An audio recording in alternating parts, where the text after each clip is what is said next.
Hola, muy bienvenidos a todos. ¿Se escucha ahora? Entiendo que los comerciales que se pasaron al principio no se escucharon, pero espero que ahora sí nos estemos escuchando. Súper. Muchas gracias por las confirmaciones. Bueno, primero, bienvenidos y bienvenidas. Muchas gracias por estar conectados acá con nosotros. La idea es que hoy día podamos conversar con Caterina y con María José, a quienes voy a presentar en un ratito, sobre la ley Karin y justamente un poco el enfoque que queremos darle nosotros desde Talana, que es el construir una cultura preventiva. ¿Ya? Como sabemos bien, ahora el 1 de agosto va a entrar ya en vigencia la ley Karin, que nos exige a las organizaciones, no solamente a las áreas de recursos humanos, sino que a las organizaciones en términos generales, una serie de protocolos, políticas, etcétera. Pero para mí el mayor desafío es la parte de la prevención, que es algo que era absolutamente desconocido hasta ahora para nosotros, ¿ya? Hasta ahora se reaccionar cuando habían eventos de este tipo, ahora se nos va a pedir tomar medidas preventivas, que me parece muy interesante. Y para esto es que como tal, Ana, hemos invitado a María José y a Caterina para que nos expongan desde sus miradas qué vamos a ver hoy día. Un poco, primero, obviamente, en qué consiste la ley, cómo podemos fomentar una cultura preventiva y con perspectiva de género. Vamos a conocer, obviamente, los principales cambios que tiene la ley, cómo implementar en la organización el protocolo de prevención y el procedimiento de investigaciones, y al final, obviamente, como siempre, vamos a tener una ronda de preguntas, ¿ya? No me presenté, perdónenme educada, Lana, y ahora sí voy a presentar a mis panelistas.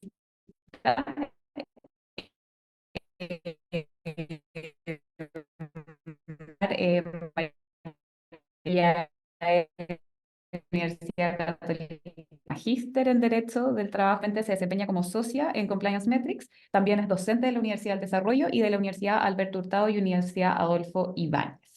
¿Ya? Y también va a estar con nosotros Caterina Guidi, ella es académica de la Universidad Adolfo Ibáñez, es licenciada en Ciencias Jurídicas de la misma universidad, cuenta con un magíster en Derecho, convención, perdón, en Derecho Privado de la Universidad de Chile, y sus principales áreas de trabajo son el Derecho del Trabajo y la Seguridad Social. Ya se desempeña como profesora actualmente, como bien dije antes, en la Facultad de Derecho de la Universidad Adolfo Ibáñez. Así que muchas gracias a las dos por estar con nosotros hoy día. Y en primer lugar le voy a dar la palabra a Caterina para que empiece un poquitito a contarnos desde lo básico en qué consiste esta ley. Muchas gracias, Consuelo. Buenos días a todos y a todas. Y bueno, voy a comenzar hablando un poquito de cuál es la normativa aplicable en Chile a la violencia y al acoso en el trabajo. Por una parte, tenemos el convenio número 190 de la OIT, esto es de la Organización Internacional del Trabajo, que precisamente se refiere a la eliminación de la violencia y el acoso en el mundo del trabajo. Y además, junto con ese convenio existe una recomendación que lo acompaña. Ambos fueron aprobados por la OIT el año 2019. Y la verdad es que este convenio ya entró en vigencia en Chile el 12 de junio de este año. Y por otra parte, tenemos la ley 21.643 de 2024, que nosotros conocemos en la opinión pública como ley Karin. Esta ley modifica principalmente el Código del Trabajo, pero también es importante mencionar que modifica otros cuerpos legales, por ejemplo, el Estatuto Administrativo de Funcionarios Municipales, etcétera. Y esto en materia de prevención, investigación y sanción del acoso laboral, del acoso sexual y también de la violencia en el trabajo. Nosotros vamos a ver que se incorporó una nueva figura, que es esta violencia en el trabajo. Como mencionó Consuelo hace un ratito atrás, ¿no es cierto? Esta ley fue publicada en el Diario Oficial el 15 de enero de este año y todos sabemos, hemos escuchado que va a entrar en vigencia el 1 de agosto, sí que falta poco, ¿no es cierto?, para que esta normativa entre en vigencia. ¿Por qué les menciono el convenio 190? Básicamente porque este convenio es bastante importante en vistas a que incluye en el derecho internacional el reconocimiento de un derecho a toda persona a un mundo de trabajo libre de violencia y acoso. Chile ratificó este convenio y por consiguiente, como miembro de la OIT que ratificó el convenio, tiene la obligación de respetarlo, promoverlo, asegurar el disfrute de este derecho. Hay que tener presente que este es un convenio que no es autoejecutable. ¿Qué quiere decir esto? Que en el fondo tiene que aplicarse a través de la legislación interna de cada país. Y por eso es que cobra especial relevancia en ese contexto la mencionada ley CARI. Una primera modificación fundamental de esta ley es al artículo segundo del Código del Trabajo. ¿Por qué? Porque cuando entre en vigencia esta ley, el artículo segundo del Código del Trabajo establecerá que las relaciones laborales tienen que fundarse en un trato libre de violencia, compatible con la dignidad de la persona y con perspectiva de género. En el fondo, esos van a ser los tres ejes principales que van a irradiar toda la normativa sobre acoso y violencia en el trabajo. Y vamos a ver un ratito más cuando analicemos la perspectiva de género, que no solamente la normativa sobre acoso y violencia en el trabajo. Y a continuación, en la misma disposición, establece que van a ser comportamientos contrarios a este principio, el acoso sexual, el acoso laboral y la violencia perpetrada por terceros ajenos a la relación laboral. Y además en esa misma disposición legal se definen todos estos conceptos, lo que también es bastante relevante a la hora de incorporar los distintos mecanismos de prevención en las organizaciones. Ya, sí que nos vamos a detener en un momento más también en estos conceptos legales que fueron incorporados a través de la ley CARI. ¿Por qué es tan importante esta modificación al artículo segundo? Porque evidentemente, en base a esos tres ejes que yo les mencioné, se habían incorporado al artículo segundo, va a haber un cambio en el estándar de relacionamiento al interior de las organizaciones. Y esto va a imponer una obligación general de garantizar este trato libre de violencia. Muchos de ustedes seguramente han escuchado hablar del artículo 184 del Código del Trabajo, que establece esta obligación del empleador de proteger eficazmente la vida y salud de sus trabajadores y trabajadoras. Por consiguiente, nosotros tenemos que tener presente esa disposición legal, ya no solo a propósito de los accidentes del trabajo y enfermedades profesionales, a propósito de otras leyes que están vinculadas, por ejemplo, con la tutela a la maternidad, sino que también en vistas a este trato libre de violencia. Hechas estas precisiones preliminares, me gustaría hablar un poquito de cómo podemos fomentar esta cultura preventiva y con perspectiva de género.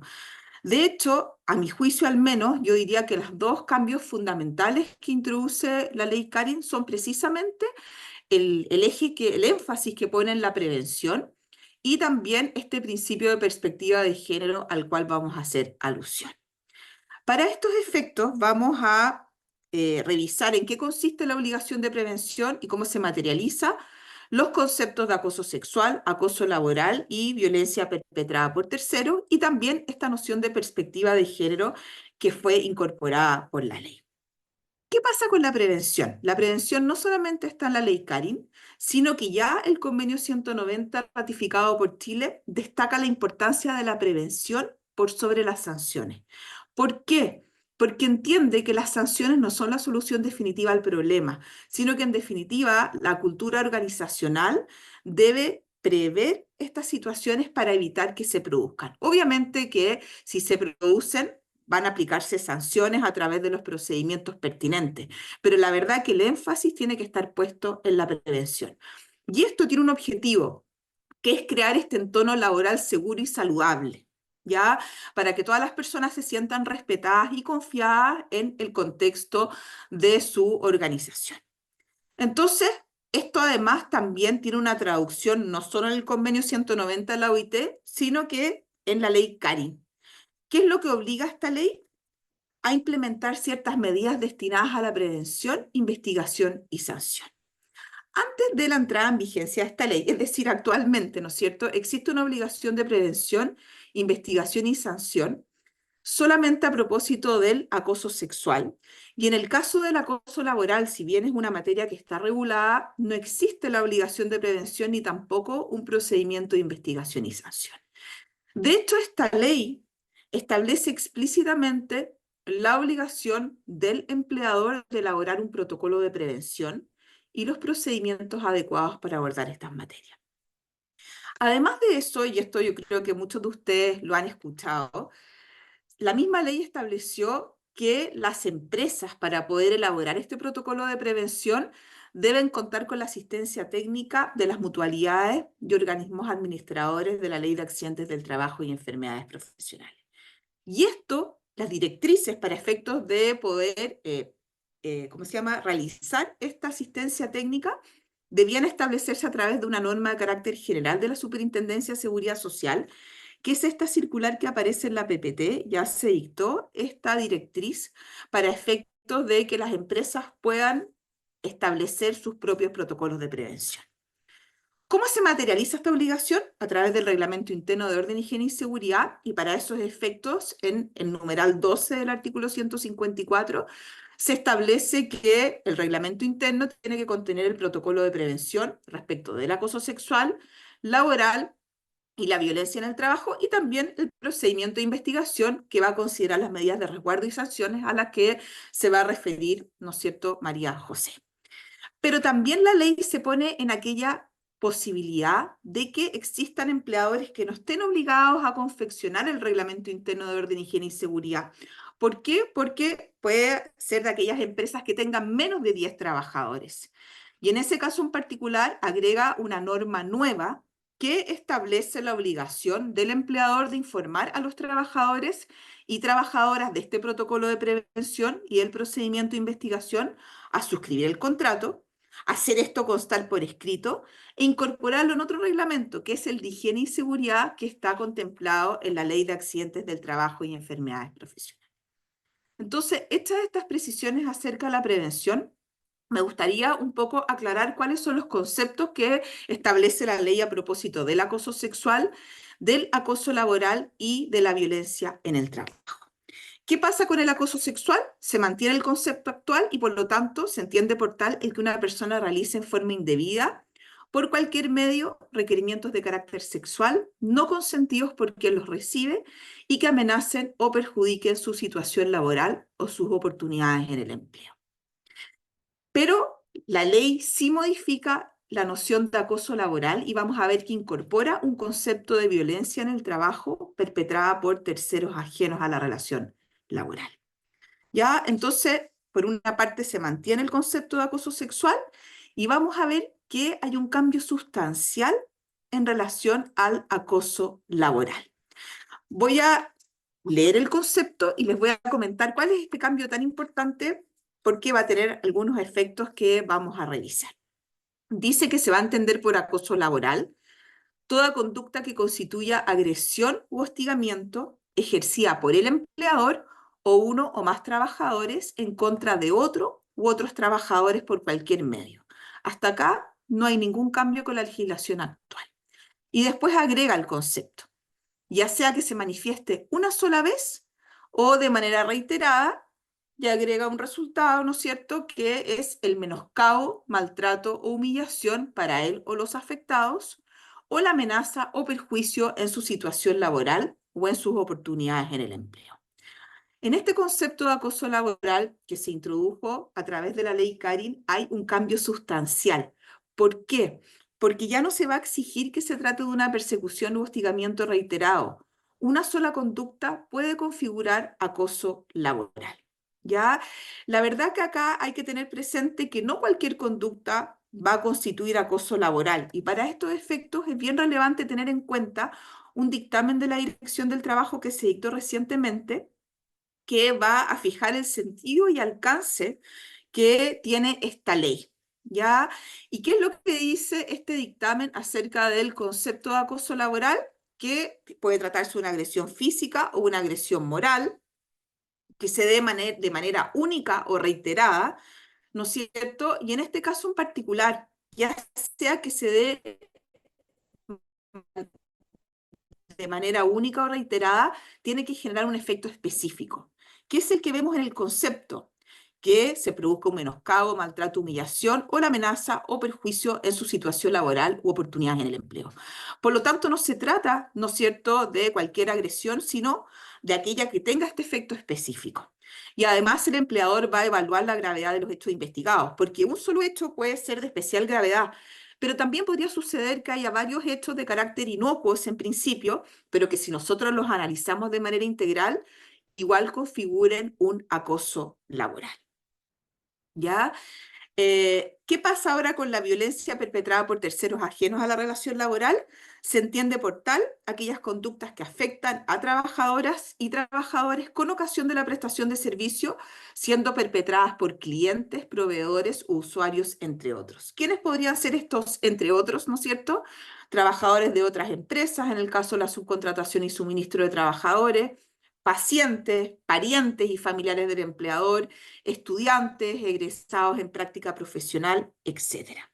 Y en este contexto uno podría decir, pero el empleador se va a tener que hacer responsable de estas conductas de terceros. Vamos a ver que el propio convenio 190 y la misma ley Carin ayudan a ir delimitando los alcances de la responsabilidad del empleador. ¿Por qué? Porque en el caso del convenio 190 se limita la responsabilidad del empleador a adoptar medidas razonables y factibles. Por lo tanto, ¿no es cierto?, el empleador solamente va a ser responsable de aquellas situaciones que pueda controlar. Y evidentemente esto lo tenemos que vincular con la prevención a la que hacíamos referencia previamente. De hecho, dentro de las menciones que debe contener el protocolo de prevención, se habla de identificar los peligros, evaluar los riesgos psicosociales, ¿no es cierto? Y lo que me interesa para efectos de los alcances de la responsabilidad del empleador es que en ese protocolo de prevención, las medidas de prevención de riesgo tienen que estar adaptadas a la naturaleza de la prestación de servicio y al funcionamiento de la empresa. Por lo tanto, en otras palabras, estas medidas de prevención de riesgo justamente van a decir relación con esa prestación de servicios en particular y con la actividad a la que se dedique la empresa. Y esto se va a condecir con este grado de control del que se habla en el convenio número 190 de la OIT. Y además de eso, hay que tener presente que obviamente el empleador no va a poder aplicarle sanciones a estos terceros porque no son trabajadores de la empresa y por lo tanto lo que va a poder establecer y adoptar son medidas correctivas. Hay un reglamento que fue dictado por el Ministerio del Trabajo y Previsión Social que establece las directrices de los procedimientos de investigación en el acoso y la violencia, que establece precisamente que el objetivo de estas medidas correctivas va a ser prevenir y controlar estos riesgos que identificamos, ¿no es cierto? En el fondo, tratando de garantizar que esta violencia perpetrada por terceros no se vuelva a repetir. Y además se tiene que evaluar la eficacia y mejoras que se puedan introducir al protocolo de prevención en este contexto. De hecho, estas medidas correctivas pueden establecerse respecto a los trabajadores involucrados en el procedimiento de investigación, como de los demás trabajadores y trabajadores que se desempeñen en la empresa. Y esto puede traducirse en reforzar información, capacitar, otorgar apoyo psicológico a los involucrados que lo requieran, reiteración de información sobre canales de denuncia, contratar mayor número de guardias, blindar ciertos espacios, eventualmente prohibir el ingreso del agresor a las dependencias de la empresa.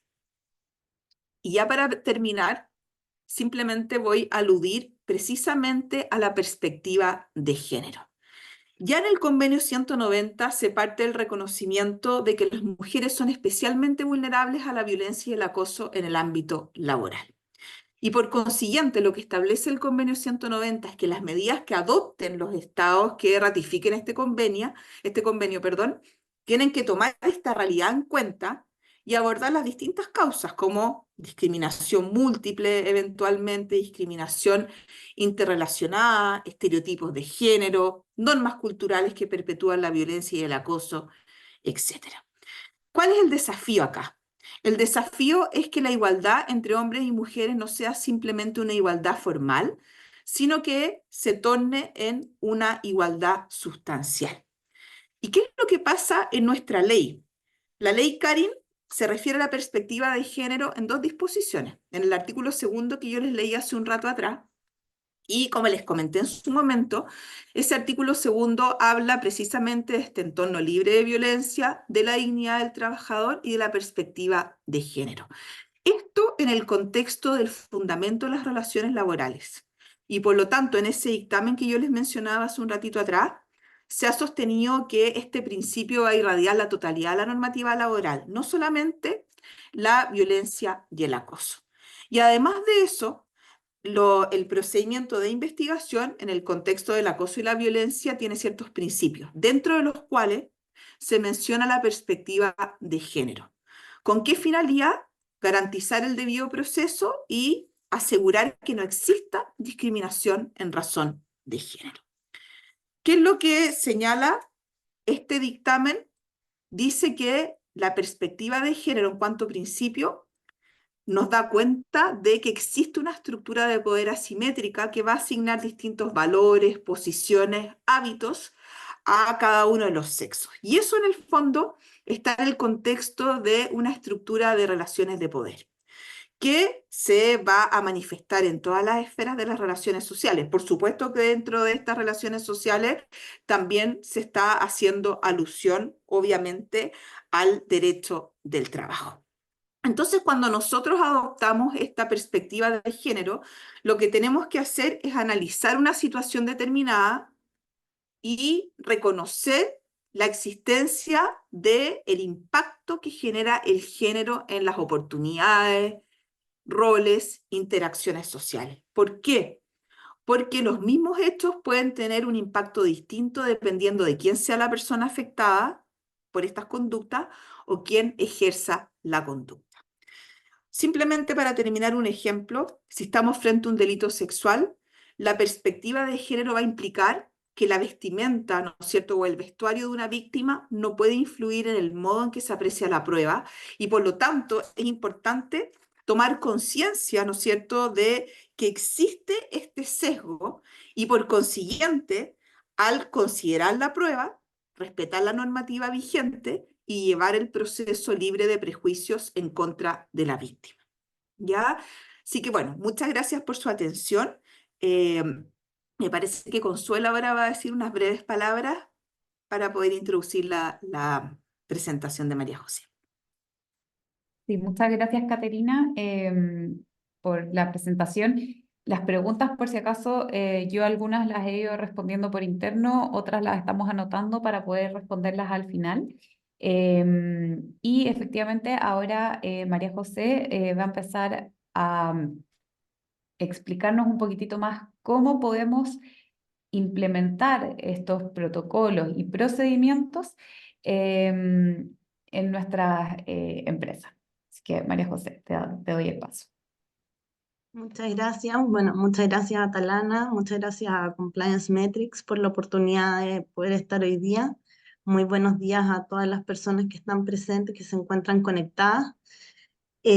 Luego de la presentación que hizo Caterina, y cuando pensamos en hacer esto, ustedes acaban de recibir una bomba de información. Entonces, la idea ahora es que yo pueda venir a aportarles aquí un poco un aterrizaje forzoso de los contenidos que están, de los que habló Caterina, y que podamos contestar algunas preguntas básicas de esta ley. Como comentaba Caterina, la ley Carin implica un nuevo lenguaje, nuevos conceptos, nuevas obligaciones, nuevos procedimientos. Y por lo tanto, en estos 20 minutos, yo los quiero invitar a que podamos contestar ciertas preguntas. Por ejemplo, ¿qué actos implica de mi parte esta ley en los hechos?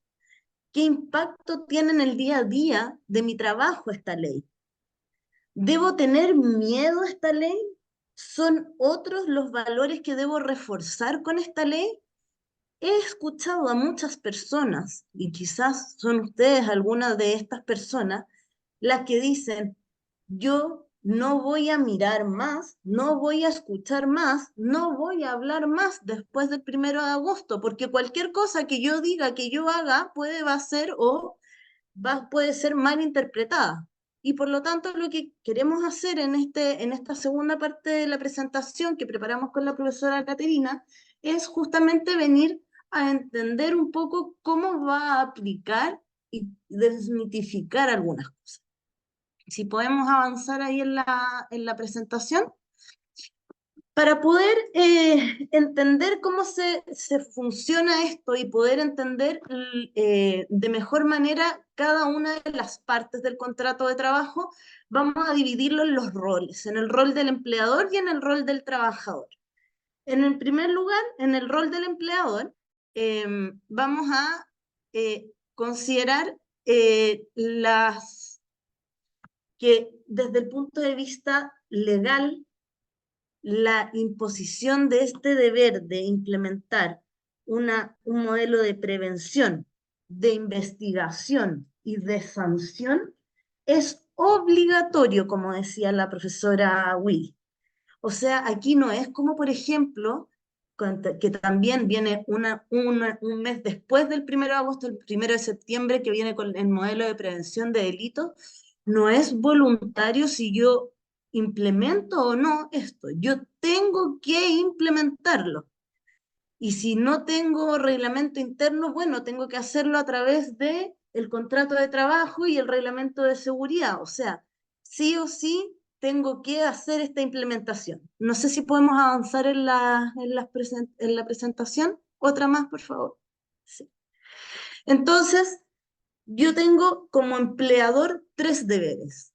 Prevenir, que ese deber, como decía Caterina, antes no existía. O sea, antes pasaba algo y yo ahí recién reaccionaba y sancionaba. Y ahora lo que la ley dice es, usted tiene que prevenir, investigar y sancionar cuando tenga conductas de acoso sexual, acoso laboral y violencia en el trabajo. Y esto tiene que constar en su reglamento interno de orden, higiene y seguridad. Si usted no tiene el reglamento de orden, higiene y seguridad, esto tiene que usted traspasárselo a través de los contratos de trabajo y contar en el reglamento de higiene y seguridad, porque recordemos que reglamento de orden y el reglamento de higiene y seguridad son 2 documentos distintos y el reglamento de higiene y seguridad siempre tiene que existir en las empresas. Si podemos avanzar, por favor. Entonces, si podemos avanzar en la PPT, se lo agradezco un millón.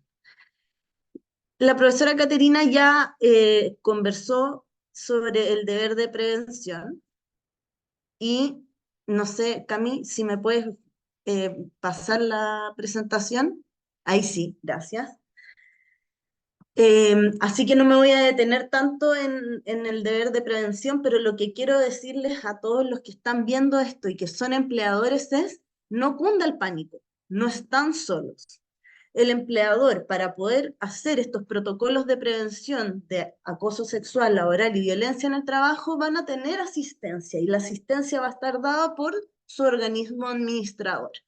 Ya sea su correspondiente mutual o el organismo que corresponda, ya sea a nivel público, y ellos, a través de la circular correspondiente que se dictó, van a proveer la información necesaria para que ustedes puedan hacer la identificación de los peligros y los riesgos psicosociales. Por ejemplo, el riesgo psicosocial, que es por excelencia, es el estrés. Van a tener las medidas para prevenir y controlar esos riesgos y sobre todo medir si esas medidas que ustedes están adoptando sirven o no y poder capacitar, que esto es fundamental, capacitar a los trabajadores sobre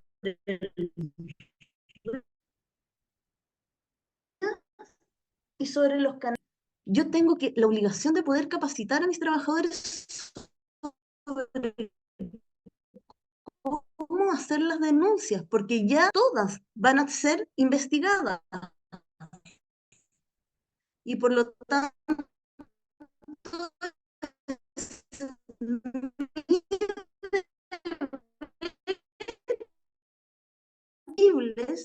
y yo por eso tengo que hacer una debida capacitación de cómo hacer las investigaciones, y ese deber recae en el empleador. Porque yo no puedo decir, esta yo no la entiendo lo que dice, así que esta no la voy a investigar. Eso ya no está permitido. ¿Ya? Si avanzamos a la próxima, Cami, por favor. No, la otra. Esa. El deber de prevención, que antes no existía, se unía y ahora se hace asimilable a lo que es el deber de seguridad. El deber de seguridad exige que si yo voy a limpiar las ventanas de un edificio en altura, yo a la persona, yo primero tengo que identificar, chuta, limpiar ventanas en altura puede significar que la persona se resbale y se caiga. Entonces yo le tengo que pasar cuerdas a esa persona para que cuando se suba no se caiga. Ahora pasa exactamente lo mismo con estos protocolos. Mira, que las personas estén expuestas y estén conversando y esto puede significar que la persona que esté en el call center la gritonee la persona que es y que muchos de las 505 personas que estamos conectados, quizás no todos contestamos con la mejor disposición a las personas que nos llaman para ofrecernos un descuento en un plan de servicio o cualquier cosa. Ese riesgo tiene que ser identificado y tiene que tener alguna medida de mitigación. Eso es lo que ahora la ley nos está pidiendo. Pero puede pasar que ese mecanismo de mitigación que yo estoy buscando no se consiga y que finalmente, al igual que las personas que en materia de seguridad sufren accidentes, en materia de acoso sexual, laboral y violencia en el trabajo, sufran algún acto de acoso o un acto de violencia. Entonces, en esos casos, se tiene que activar el debido procedimiento. Y del procedimiento vamos a hablar de dos cosas fundamentales. La primera son los principios que van a regir ese procedimiento.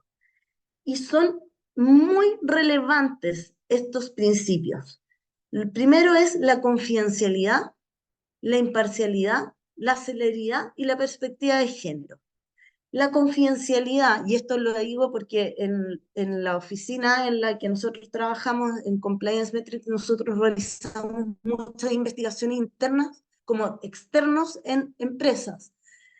El que tú realices las investigaciones de forma confidencial genera confianza, y esa confianza permite que los procedimientos se vayan fidelizando en las empresas y vayan funcionando. Si esto se chacrea y al final entre pasillo todo el mundo sabe que alguien hizo una denuncia y todo, el sistema pierde base. Tiene que ser imparcial, tiene que ser con celeridad, que la ley ya estableció cuál era la celeridad, que son 30 días, y son 30 días hábiles, considerando inhábiles los días sábados, domingos y festivos. Y con perspectiva de género, que ya lo explicó la profesora Caterina. Si podemos pasar, Cami. Y en esto me quiero detener un poco porque este es un ejercicio que lo preparé en base a mezclar reglamento con ley, con dictamen, con todo para poder hacerlo. Al final del día uno va a tener dos tipos de investigaciones. La investigación que puede hacer la inspección del trabajo o la que puede hacer el empleador. La primera que tengo aquí es la investigación que puede hacer la inspección del trabajo. ¿Cómo puede hacer una investigación la inspección del trabajo?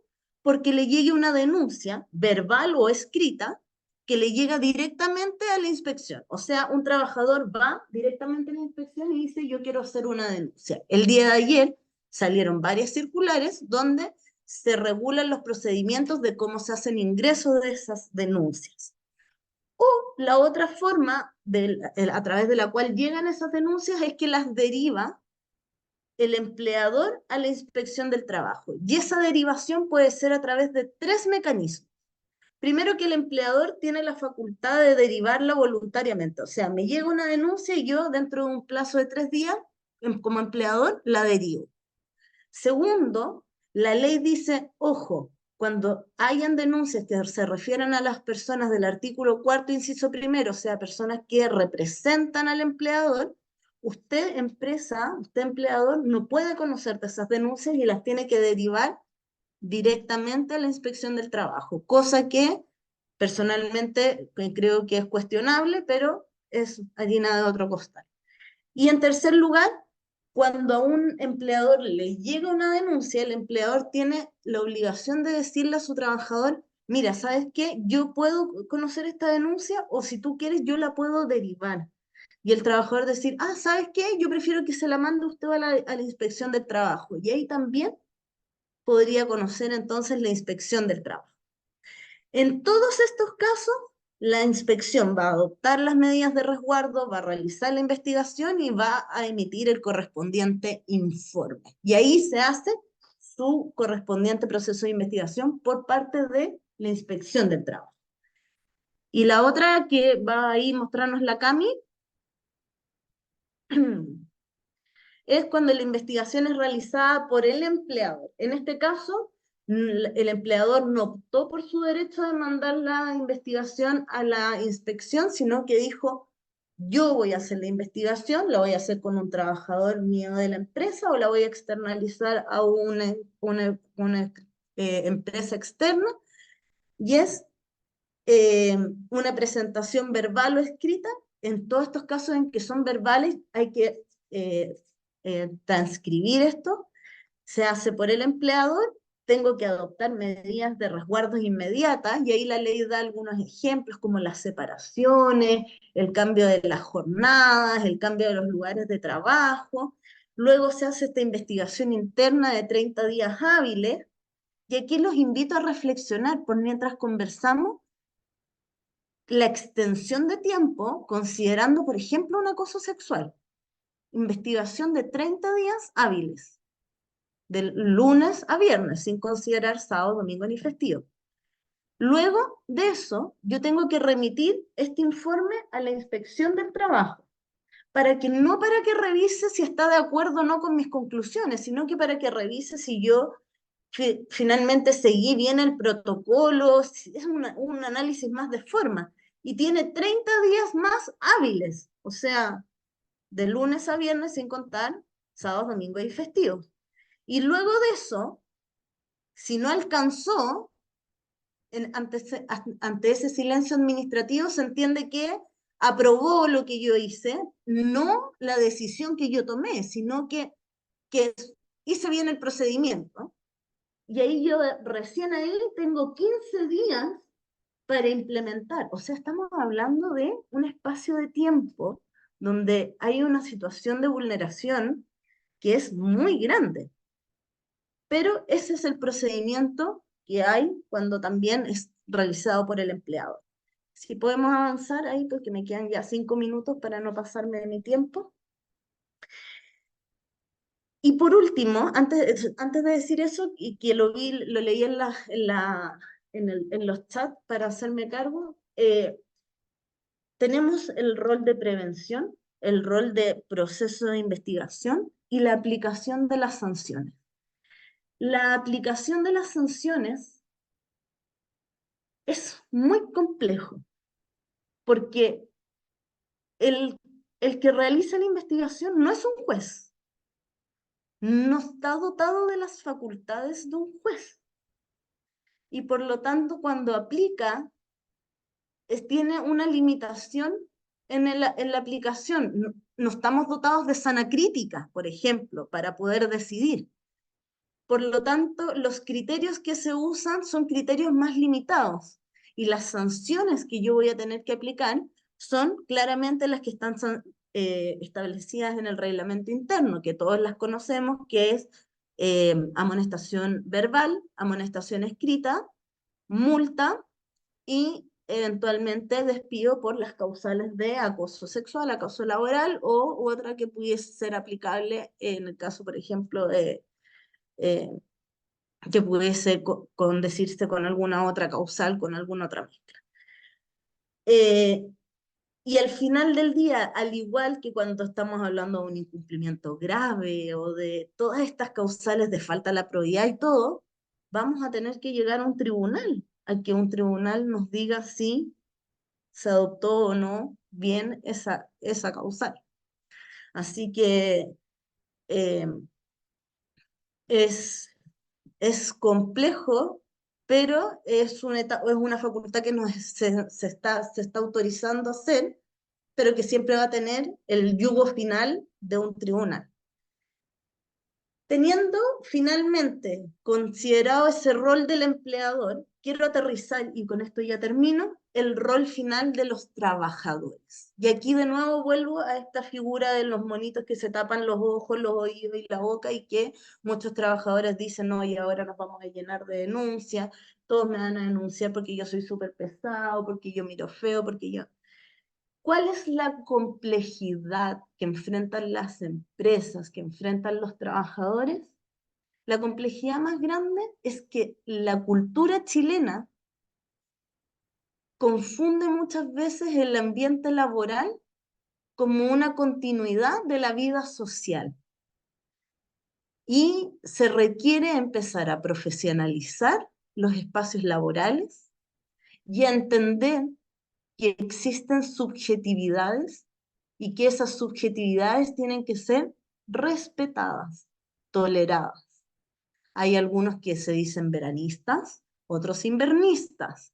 Hay algunos que les gusta el teletrabajo, hay gente que le gusta trabajar presencial. Hay gente que le gusta la pizza con piña, hay gente que le gusta la pizza sin piña. Y así suma y sigue de distintas subjetividades que tenemos.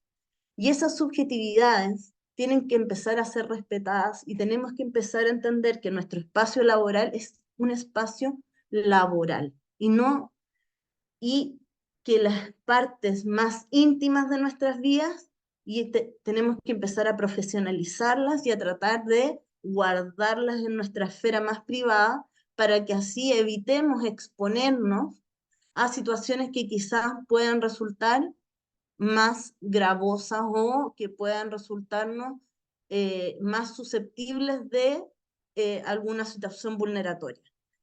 Ahora, lo último que quería decirles, ¿qué conductas se consideran acoso y cuáles no? Y aquí me voy a echar encima a la tela, a los diarios, a todo el mundo, con esos listados de las 18 conductas, las 7 conductas, las 14 conductas. La verdad es que cada conducta en su contexto puede ser constitutiva o no. He leído que dice que te pidan que hagas horas extras no es constitutivo de acoso laboral. Chuta, pero que te pidan que hagas hora extra a ti solo, gritándote desde el asiento de acá y diciendo que tú te tienes que quedar haciendo hora extra porque eres un inepto, eres un inútil y tú no sirves para nada, chuta, cambia el escenario. Entonces, no podemos ser tan radicales, hay que ir analizando siempre el caso a caso. Obviamente que hay conductas que son más groseras que otras, más obvias que otras, pero radicalizar y poner un catálogo de conductas no es la vía tampoco. ¿Cuáles podrían ser soluciones? Y ahí pasamos a la última lámina y ya con eso termino. Bueno, las recomendaciones principales para poder manejar estos espacios es poder identificar bien los riesgos psicosociales y los relativos al cargo y las medidas. Y hacer adecuaciones coherentes. ¿Y a qué me refiero con eso? Ay, espérame, que me está avisando que ya se me acabó el tiempo y no lo puedo parar. Ahí sí. No sacan nada, y este es un consejo real, no sacan nada con pedir así corriendo, oigan, háganme un protocolo y que cualquier persona les pase un copy-paste de un protocolo cualquiera y que lo adjunten al reglamento y ya cumplí. No, tienen que hacer un protocolo real que se ajuste realmente a su empresa y que ese protocolo ustedes lo traslapen a su reglamento interno y lo internalicen en su reglamento interno. Los reglamentos internos y los protocolos tienen que ser útiles realmente para su empresa, para que realmente puedan significar un cambio cultural en su empresa y les puedan ser útiles. Si no, es mero papel que no les va a servir de nada. Y cuando llegue un problema real de acoso o de violencia en el trabajo, va a ser letra muerta que no les va a poder servir de nada. Entonces, los llamo a que en verdad se asesoren con las mutuales, que les exijan ahí el cumplimiento de su identificación de riesgo y con sus asesores legales también que hagan el cruce de información para que queden documentos útiles. El reglamento interno siempre ha sido visto como un documento que no tiene mucha validez, mucha importancia, que es un documento para cumplir, y no, el reglamento interno es fundamental, sobre todo cada día más fundamental. Así que eso, muchas gracias y le doy la palabra de nuevo a la Connie. Muchas gracias, María José, muchas gracias, Caterina.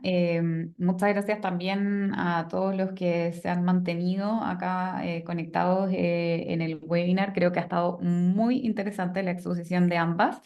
Y de hecho han surgido muchísimas preguntas, ¿ya? Yo he tratado de responder algunas por interno mientras ustedes exponían, pero tampoco es tan fácil porque no me quería perder la exposición.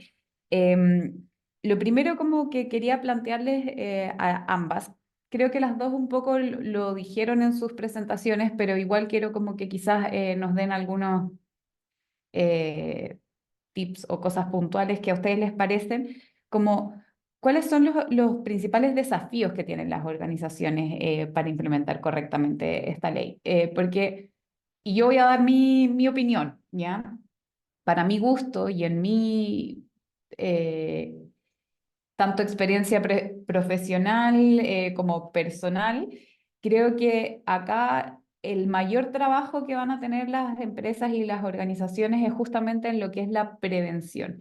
¿Y en qué sentido en la prevención? En que creo que es fundamental que creemos y que mantengamos lugares de trabajo sanos, lugares de trabajo en los que realmente nos preocupamos por los trabajadores, lugares de trabajo en los que la confianza es clave. ¿Por qué la confianza es clave? Porque si yo tengo confianza y alguien me trata mal o me dice algo que a mí no me parece, yo tengo la confianza de hablar con esa persona y decirle, oye, ¿sabes qué?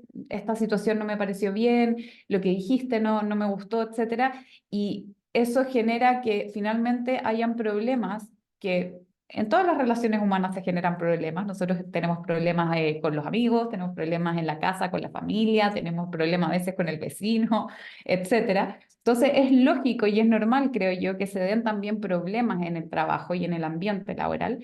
El tema es cómo tratamos esos problemas. Y yo creo que cuando tenemos una cultura empresa de confianza, una cultura empresa de respeto, ya que partimos por el respeto, obviamente, pero después seguimos con la confianza, este tipo de problemas deberían no escalar y no llegar al punto de convertirse en acoso, ¿ya? Esa es como una opinión personal, pero me gustaría escuchar de usted, o sea, y creo que además es un gran desafío, porque cómo crear justamente una cultura de respeto que sea adoptada por todos y de confianza, que todos confiemos, que todos sepamos que podemos hablar con el de al lado, no es una tarea fácil. O sea, ahí el área de personas y cultura, el área de recursos humanos, el área de bienestar o como se llama en su organización, tiene tremendo desafío y que al final también es un desafío de todos. Pero me gustaría saber, Caterina, María José, como, ¿cuáles son sus miradas? ¿A dónde apuntarían ustedes?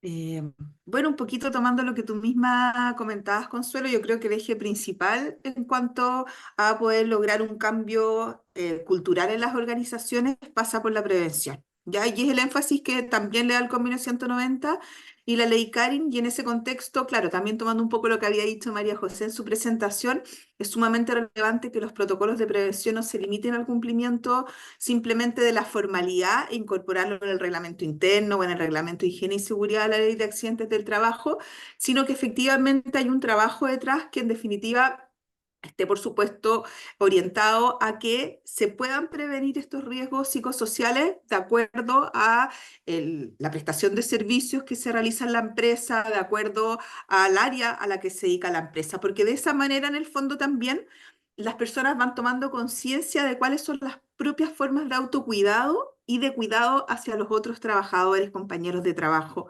etcétera.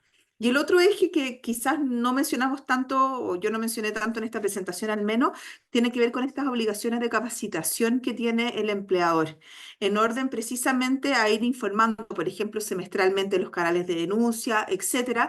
Entonces, precisamente a través del cumplimiento de esa obligación de informar, también se va generando conciencia entre los propios trabajadores, trabajadoras, mandos medios, también personal superior de la empresa, de qué es lo que se puede hacer y aquello que no está permitido. Y eso, por supuesto, teniendo presente un poco los conceptos de acoso sexual, acoso laboral, violencia perpetrada por terceros. Eso. Gracias. Súper, muchas gracias, Caterina. María José. Bueno, considerando que se enfocaron un poco como más en el tema de prevención, yo como concentrándome ya como en los hechos consumados, yo creo que es fundamental el tema de la eficacia y la eficiencia de los procedimientos de investigación interna, o sea, considerar que entregarle al investigador todos los elementos y las herramientas que le permitan obtener información relevante para poder sacar las conclusiones, tomar las decisiones, aplicar las sanciones y si es necesario, que no quede simplemente en cumplir con realizar el procedimiento de información dentro del plazo legal, sino que es importante que se capaciten las personas destinadas a llevar estas investigaciones a cargo en cada organización, o sea, que no sea un simple check, sino que sean personas que sean idóneas para poder realizar estas funciones. Va a ser un rol muy importante y las empresas tienen que preocuparse de que esas personas estén debidamente capacitadas, como eso por una parte.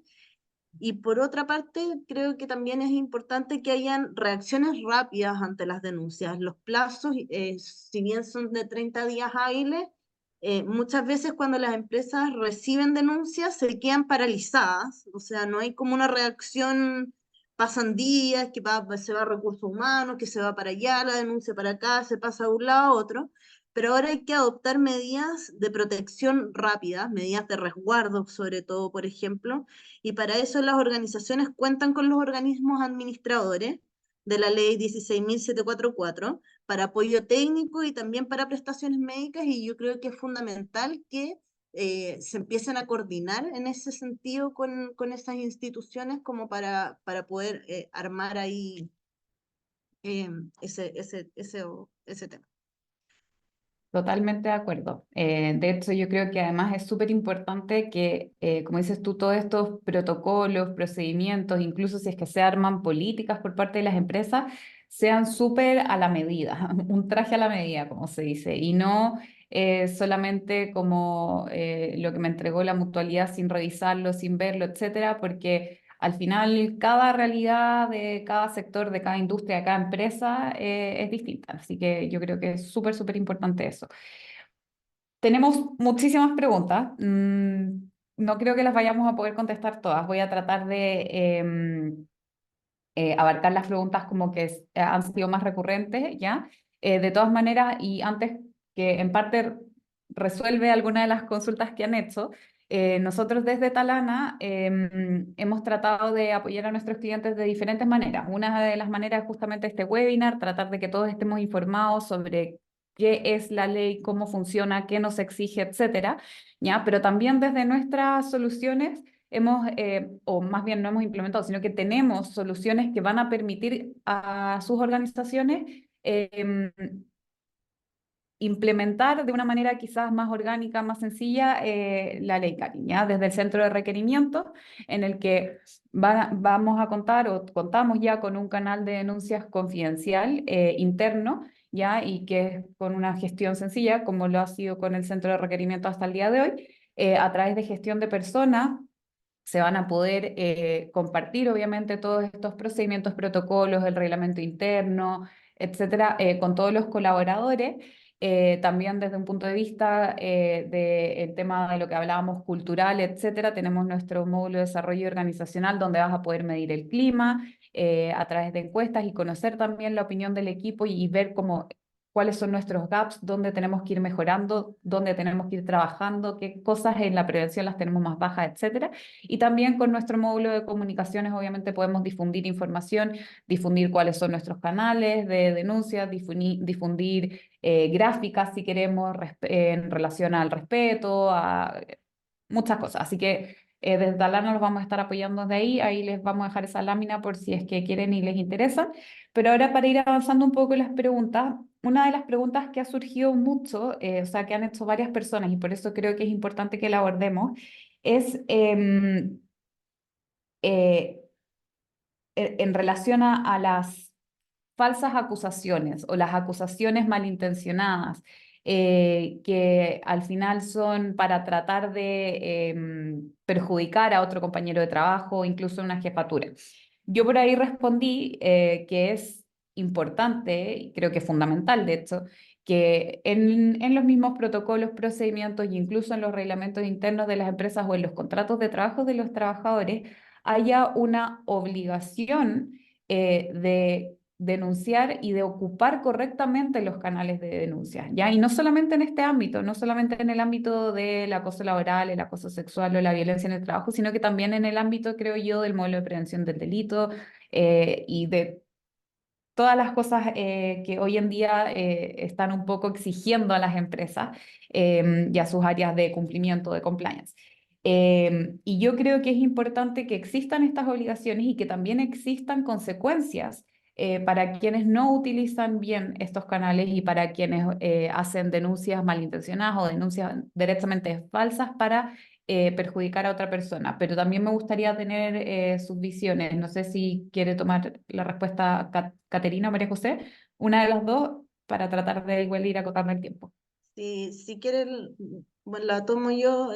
Dale nomás. Yo, yo creo que vía reglamento interno es una conducta que puede ser calificada como una conducta sancionable y además las incapacitaciones, o sea, todo esto, lo que decías tú, capacitación, es importante que los trabajadores tomen conocimiento bien del canal de denuncia y de lo que esto implica.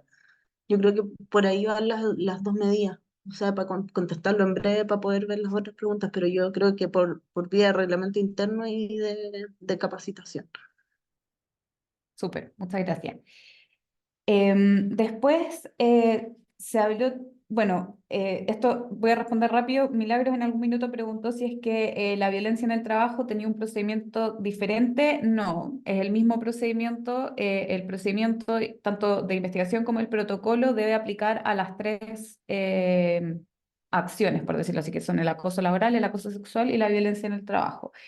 Em, una pregunta que también he visto harto, que dicen como el protocolo, el procedimiento van a ser realizados solo por los organismos de administradores del seguro de la ley de accidentes del trabajo y enfermedades laborales.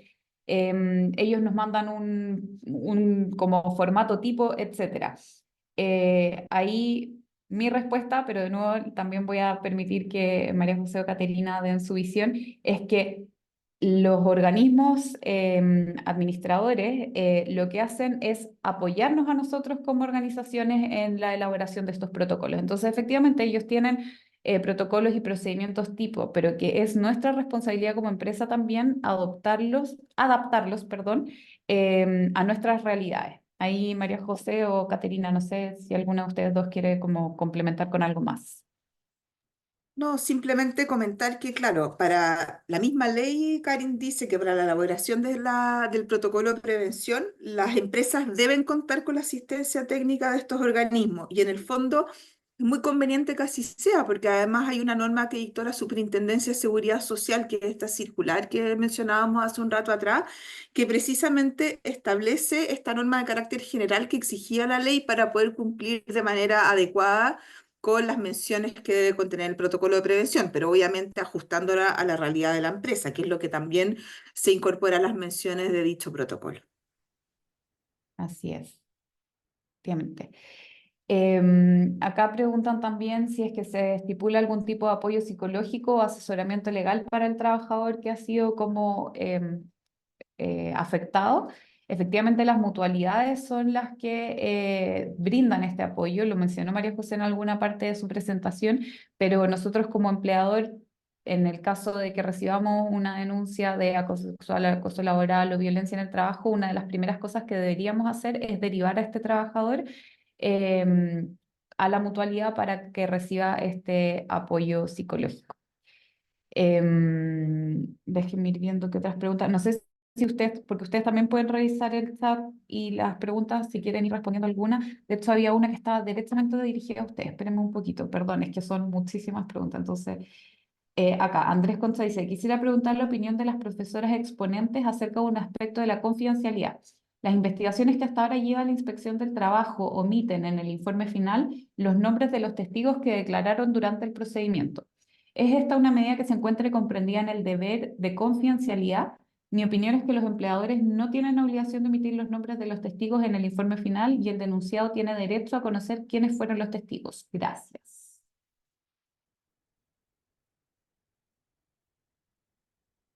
Voy a tomar la palabra cortamente y después, si quieres tú, María José, complementa. En el Dale. fondo, no es algo que esté contemplado expresamente en la ley, pero evidentemente toda medida de confidencialidad que se pueda incorporar hace que haya mucha más confianza, que es lo que nosotros pretendemos ir logrando también a través de la implementación de esta ley.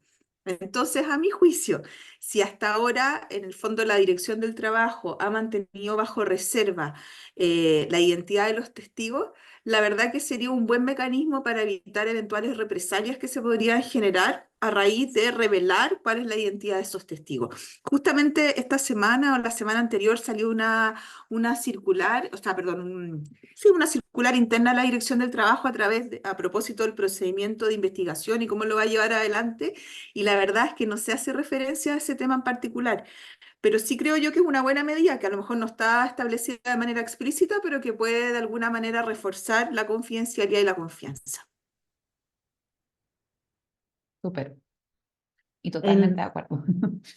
sí, lo que también me ha pasado y que he visto en otros casos es que se enumera la lista de testigos, pero cuando se habla de los relatos no se indica qué testigo dice qué. De También. acuerdo. Eso también me ha tocado ver. Sí, de acuerdo. Después, Iván Cobian pregunta, buenos días, cuando la inspección hace la investigación, ¿es ella la que determina las medidas de resguardo? ¿El empleador debe acatar o puede sugerir otras?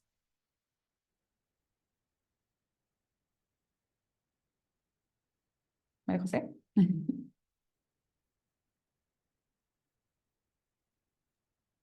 Ay, no las estoy viendo, entonces no sé si me escucharon o no. Ahí sí, sí, sí, en el fondo, claro, eventualmente, en principio, tiene que acatar las medidas de resguardo, pero podría solicitarse el cambio de la medida de resguardo si no resulta adecuada para el contexto de la empresa, que podría suceder eventualmente, porque la Dirección del Trabajo podría recibir en un momento tantas denuncias que a lo mejor como que estereotipa de alguna manera las medidas de resguardo a aplicar y eventualmente si yo considero que no es la más adecuada para mi empresa, podría solicitar el cambio de dicha medida de resguardo.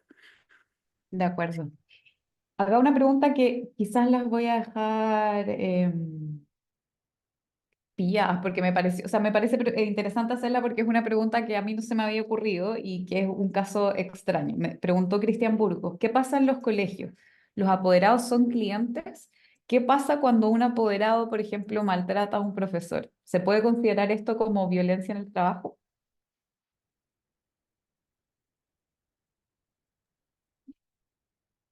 A mí me lo habían preguntado previamente esa situación porque pasa mucho. Y la verdad es que yo creo que sí, que es una violencia perpetrada por terceros ajenos a la relación laboral.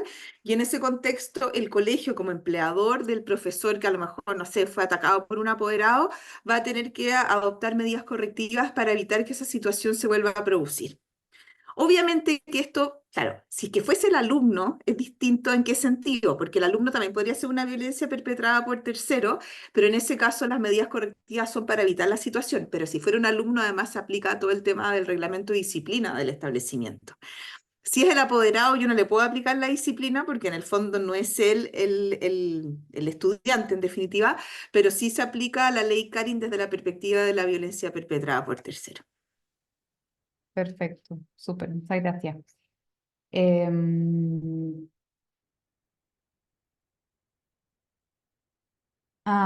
preguntaban, sí, ¿qué pasa con las personas que, producto del acoso, por ejemplo, ya están con licencia médica? ¿Se puede llevar la investigación mientras la persona está con licencia médica? Eh, ¿Qué pasa en estos casos?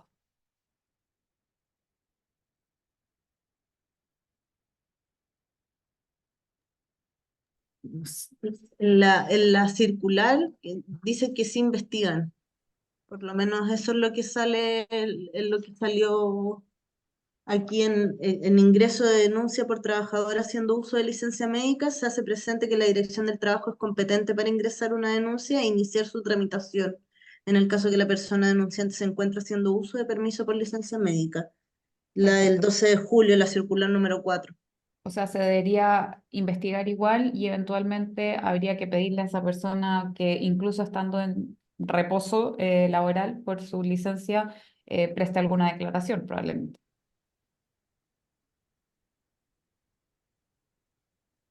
O hacer todas las medidas que se puedan hacer eh, mientras la otra persona se reintegre, hasta que se reintegre.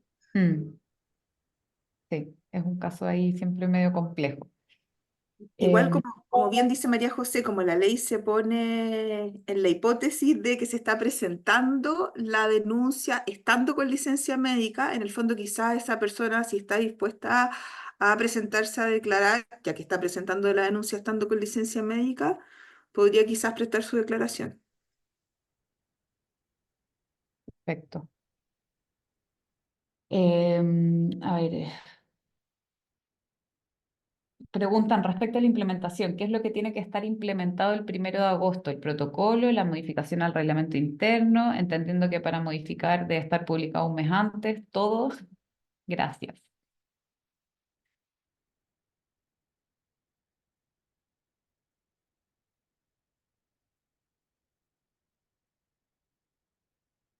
Todo, todo. La idea es que sea todo. Así es. Así es. Y por eso también es que hubo muchas quejas de que los reglamentos y cosas salieron a último minuto porque nos pusieron la tarea difícil. Em, ¿Qué pasa con una denuncia que involucra jefaturas extranjeras? ¿De qué forma podemos sancionar a alguien no cubierto por la legislación chilena? Interesante pregunta.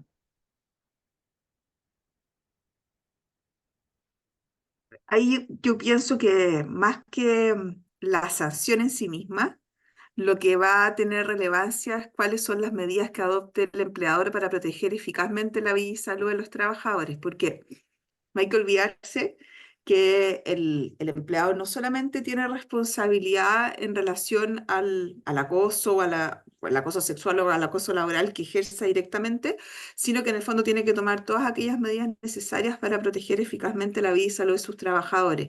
Si no adopta esas medidas, obviamente que las responsabilidades en el fondo van a ser para el empleador. En cuanto a las sanciones que ese empleador pueda aplicar al trabajador, que es una jefatura extranjera, bueno, ahí se va a aplicar, ahí se genera una dificultad, porque en el fondo se aplica el principio de territorialidad de la ley. Entonces, si es que presta los servicios en el extranjero, se va a tener que aplicar las sanciones que estén contempladas en esa legislación en particular. Pero las medidas de resguardo tienen que ser las medidas de resguardo que están aplicadas a propósito de la legislación nacional. Perfecto. ¿Cómo estamos de tiempo? Las 12:10. Ya nos pasamos de tiempo. Ya, pucha, hay mil millones de preguntas y de verdad que hay muchas súper interesantes y me encantaría poder responderlas todas y quedarnos más rato, pero ya estamos 10 minutos pasados del tiempo que teníamos contemplado. Así que nada, espero de verdad que esta instancia les haya servido, que les haya gustado, que les haya respuesto a algunas preguntas que puedan tener.